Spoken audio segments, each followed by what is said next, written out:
नमस्कार सांग मुझे आज गोटे नुआ भूत स्टोरी आनी तो चलते भिडियो प्रथम शेष पर्यटन देखूँ।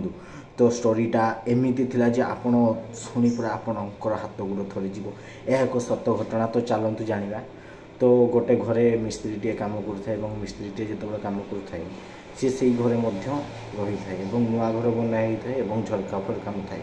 तो सी जो शुए से किसी खटखट आवाज हुए से भावे जे कौन काम चलती से खटखट आवाज हो बहुत बड़ घर से घर चारिपटे बुले एवं देखी कौन सी आवाज शुभा जाऊ नहीं कहीं कम करना पुणी आसी से जो बेड्रे शुब से खटखट आवाज हो से आउ थे जाए से जाकि देखे जे कहीं ना से घर को पलि आसे घर को पलि आसी से रहे से नुआ घरे पुणी थे जो दिन तार भूत सह देखा से दिन से जाई घरे थाए से घरे से शुईची तार झरका कबाट घर थाए से जो बाहर को देखे से झरका कबाट लगी थाए आखि को सी मस्टी दिए मस्टी सारी सी देखे जे झरका कबाट नहीं कौन है से गोटे झीटे ता पछुआड़े चलू थाए झुन झुन झुन झुन पाउजर आवाज होता सी देखी आश्चर्य हो जाए सेठारे बेउस जाए पुणी सका उठला से घर को सी आम करने जाएनि। एक सत्य घटना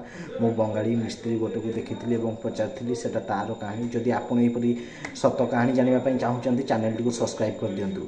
जय जगन्नाथ।